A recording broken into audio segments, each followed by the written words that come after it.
Yes, everyone, yours truly, Tokyo real estate expert. I don't know.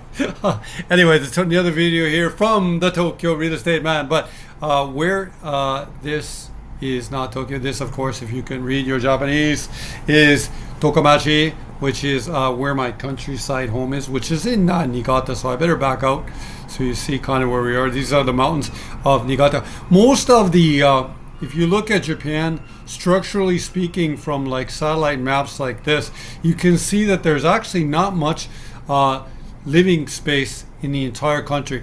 There you see these sort of swaths of mountains right here on both sides.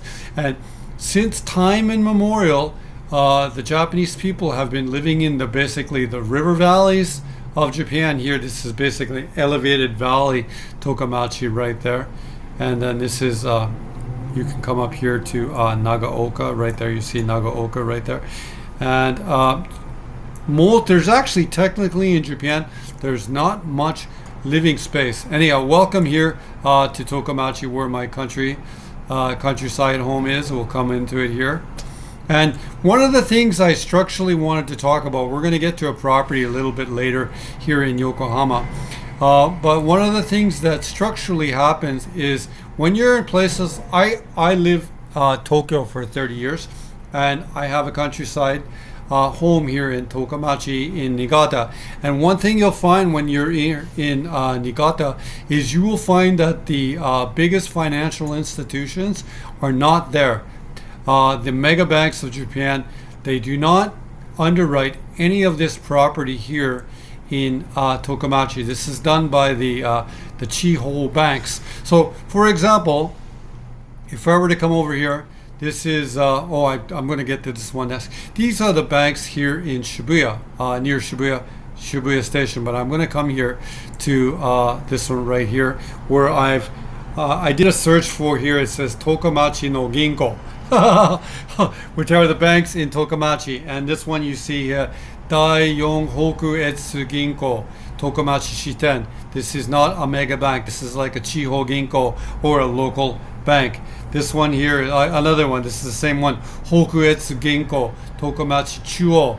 Okay, and this is they got two different branches here. Okay, and I think I'm going to say it wrong. I think this might be Daiko Ginko. Daiko Ginko Tokomachi Shiten. So any of the stuff that you see here, and you can even just see you can see here by the pictures too. These are just full of local banks. So what happens? The biggest banks in Japan, for when you get out here into the countryside, they have no desire of collateralizing this sort of real estate. It's done basically by the countryside banks. And why is that? Because this is an area whose population is going down. So it's basically under in a state of natural deflation right now. And the mega banks don't want to be there because they don't want deflating sort of collateralized properties on their balance sheet. So this is kind of a structural reason why, although we don't own a house here, okay? We own a house here actually right over in this area where I'm sort of moving the mouse. And but the banks, like I just went to look at a building here, right? It's actually on this street right here. I went here to look at a full building here. It's a 5-story concrete building for sale for $40,000. It's basically worth it's probably worth minus in a way, but it was a concrete building. So, and I thought about buying it, but my wife talked me out of it. Just talked me out of it. But the point that I'm trying to make here is that the mega banks, the biggest financial institutions in Japan, they have no interest at all in collateralizing any of this at all. So they know it's under deflation, and they don't want any of these kind of loans from a naturally deflating sort of environment. They don't want to put any of these loans on their balance sheet, and that's why they're not here. When you go when you go here to Tokomachi, you'll find that there's no mega banks at all. There are only local banks. And then this is the next picture we'll come to.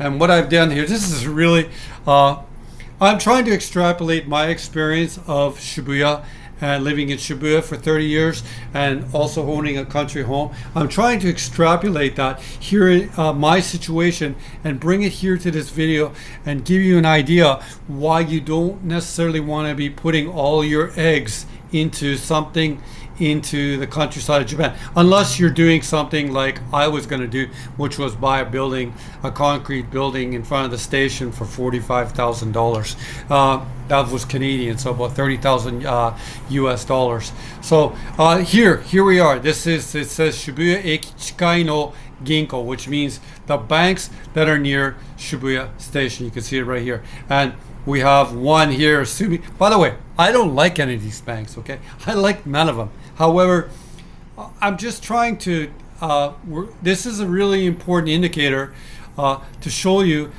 where these banks operate is really the place that you want to own a property.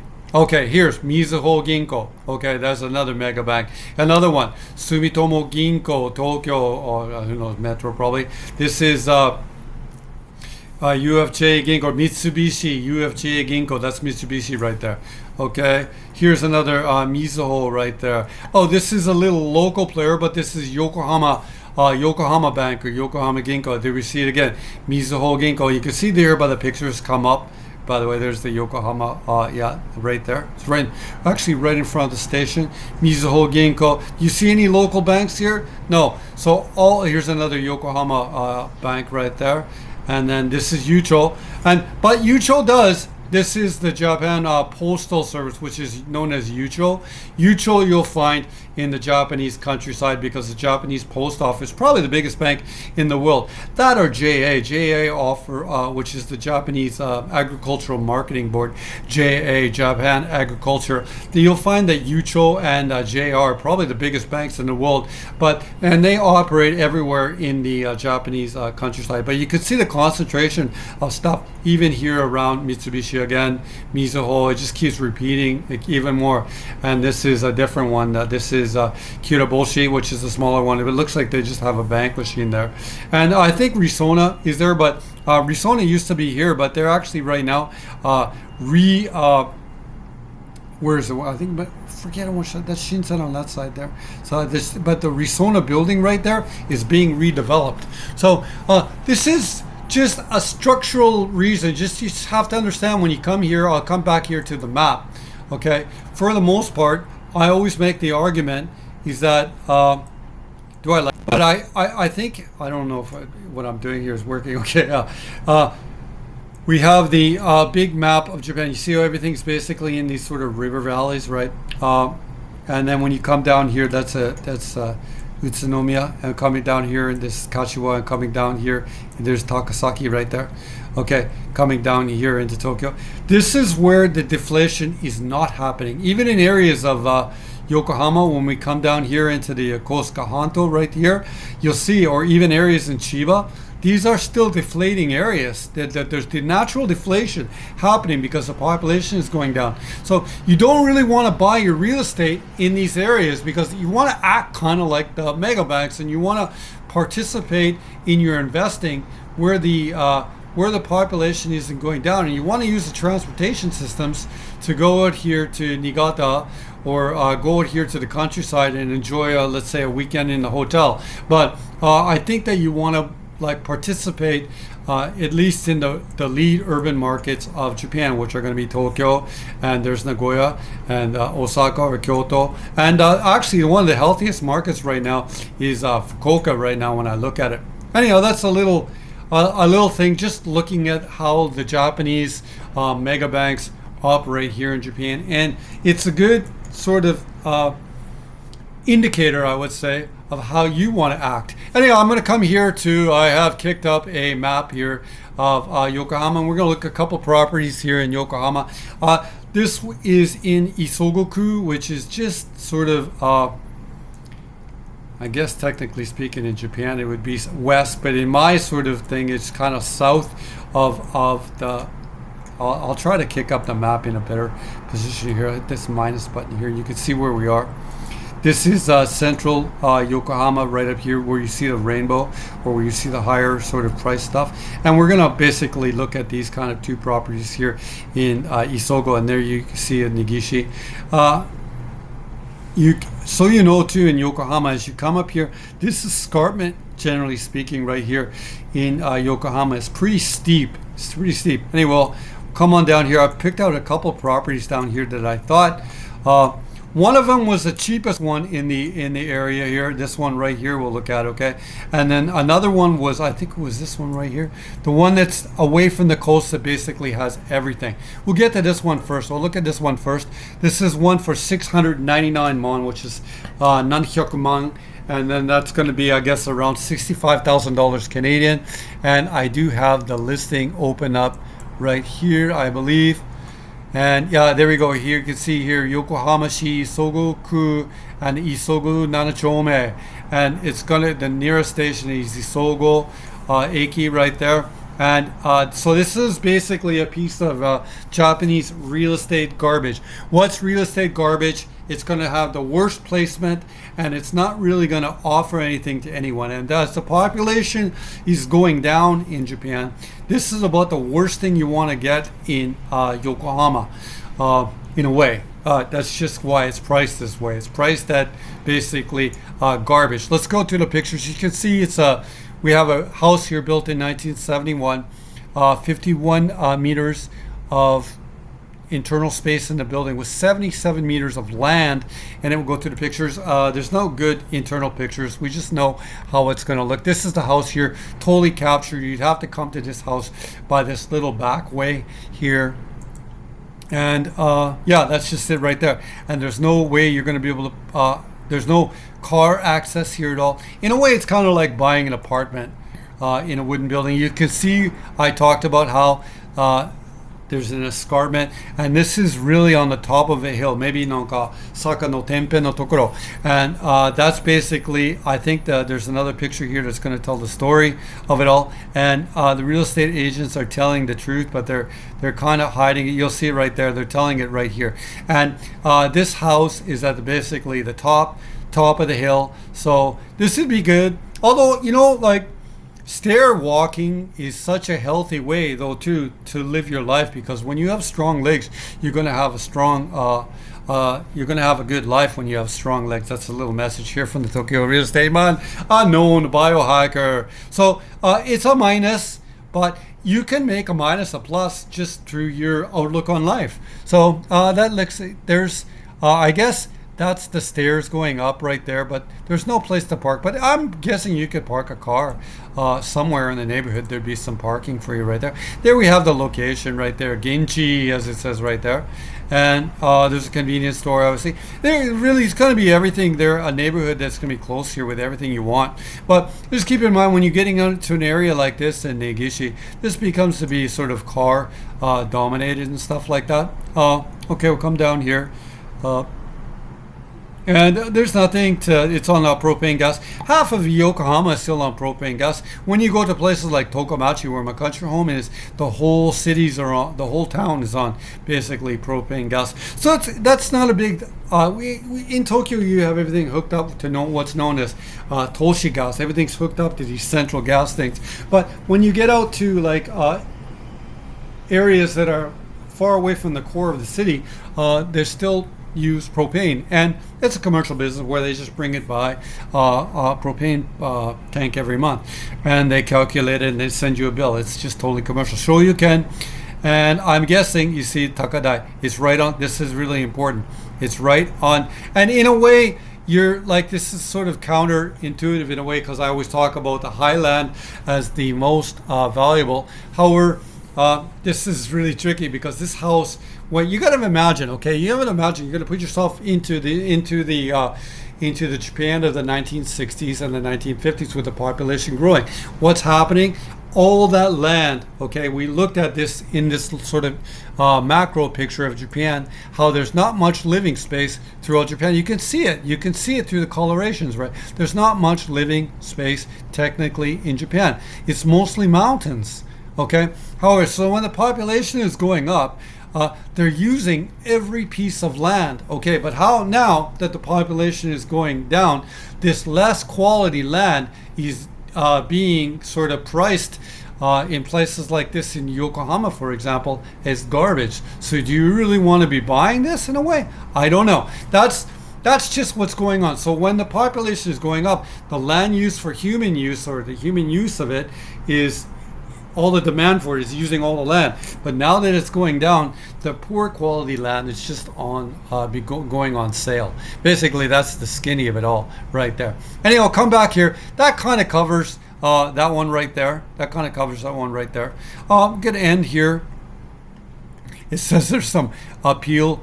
You can see here though, by this is the averages in Isogoku right here, and the average for any sort of house, and most of the stuff here in this area is going to be housing, and is about 43, or I guess I'm going to say it in English, 430,000 Canadian dollars. So this is well under the average. Okay, well under the average. This is basically real estate garbage, I guess, in Yokohama.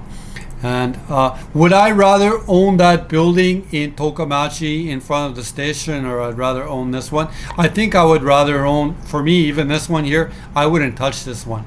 I wouldn't touch it at all. I'm just not interested in it. But I'm in a different life stage. I would prefer to buy that $45,000 concrete building in Tokamachi. Concrete is very attractive to me. To me, this is just a headache, because you can't really, how are you going to rebuild it even? Because you'd have to lift all the sort of materials itself up these stairs. And yeah, no one else is going to be interested in it too, because as the population goes down, the poorest quality land is going to be less in demand. Okay, we'll come back here to the map. What do we see here? We see that this is going to be more along the averages right here. This one right here. And this one here certainly is 126 meters, okay, for basically $500,000 Canadian, okay? So let's crack this one up and look at this one just quickly. This is not going to be the main thrust of the video, but we'll go. When you're looking at more, it's really important to look at this. So when we look at something on the upper end of the market, or we look at something that's on the average end of the market, oh, there's no pictures. We don't even have any pictures. This is all we have for pictures. Okay, basically it. So what you have, we can just go off the stats. We have a house built in 1995, which is a good thing. We want the stuff. If you're going to buy a house, get the stuff that's built in the 1990s, because that's where the big breakthroughs are made. Okay, 126 meters of internal space with 131 meters of land. Everything's being used here very wisely. And I'd like to know why there's no pictures. I'm guessing that the owner's living in the house, and that's why they don't want to give any pictures. And that's not, it's indicated it right now is empty, but yeah, there's no pictures.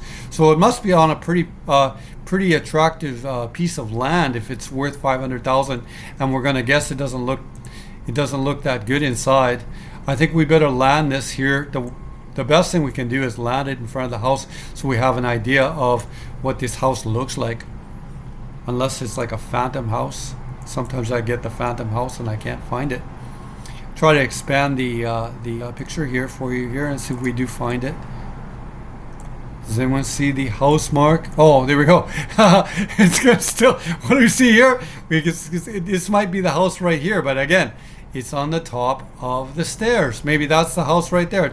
That does look like a 1993 house, and that's probably the parking right there. Okay, so good or bad, there's little things you could do possibly. No, you just have to deal with having the stairs. I'm guessing if that is the house right there, but you could see someone right next door is refurbishing their house right there. Anyway, we have this was not going to be the main thrust of the video, but that's what that sort of house is. Can we come back here to the top here to see if I did get it right?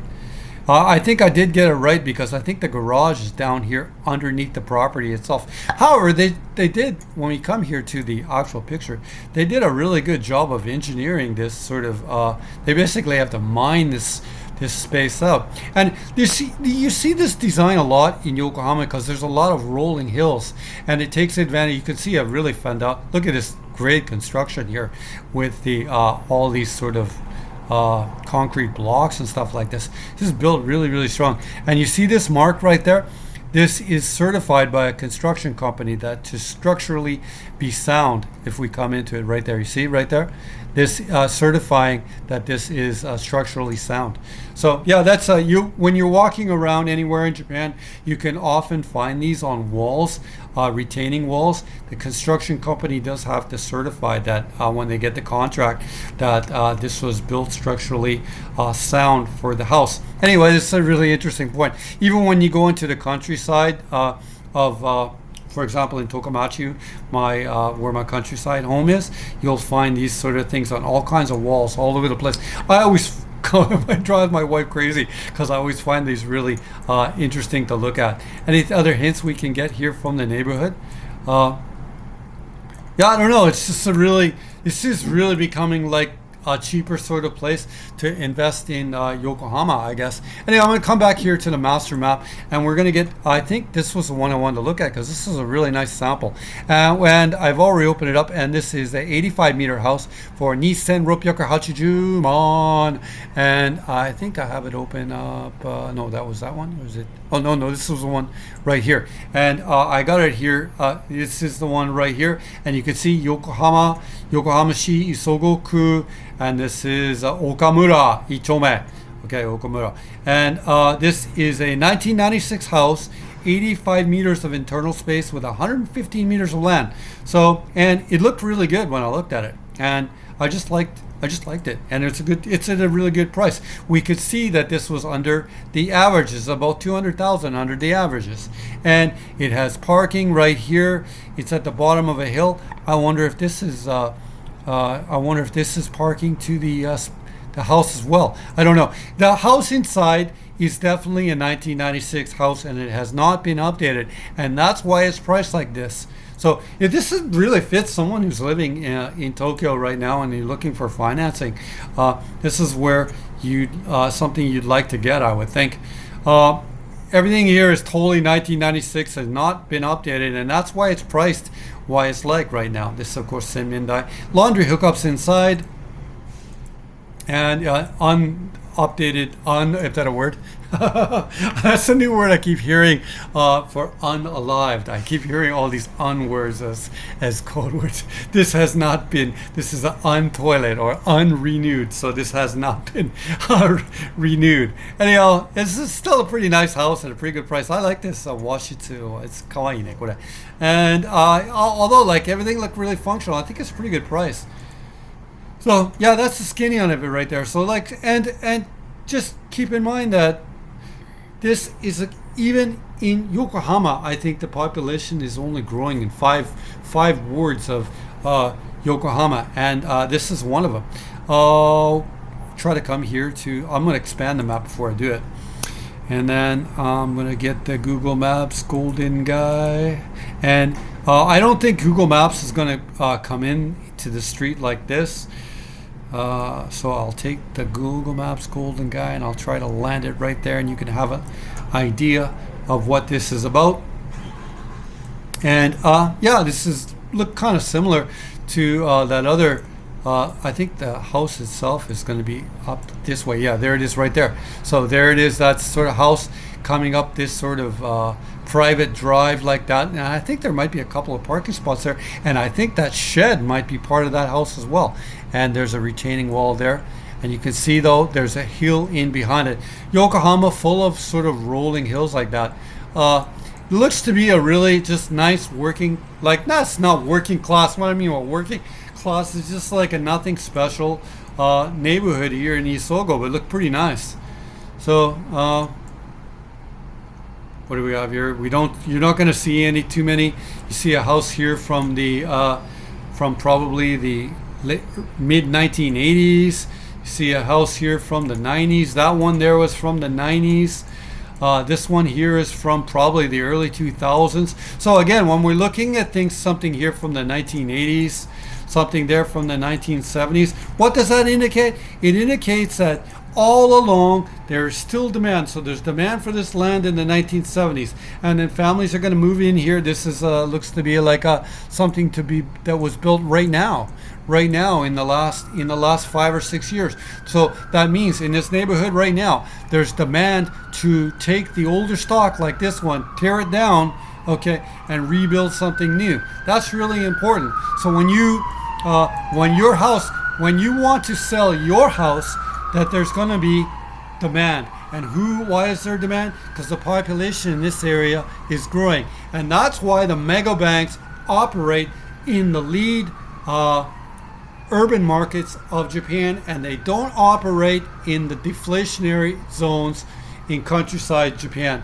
and they don't have the knowledge of how to underwrite or collateralize in those areas as well, so they just leave it to the Chiho Ginko, which is the local banks. Anyhow, this end up is a really cool video.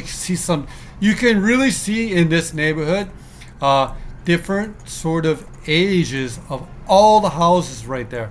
See, this is basically going to be near junk, however it sits on a pretty good lot, okay? And then you can see this one built here in probably the late 1980s or the early 1990s right there. This is a really interesting neighborhood. You can also see the escarpment. You could use like these Google Maps for all kinds of information. It's just fascinating for me.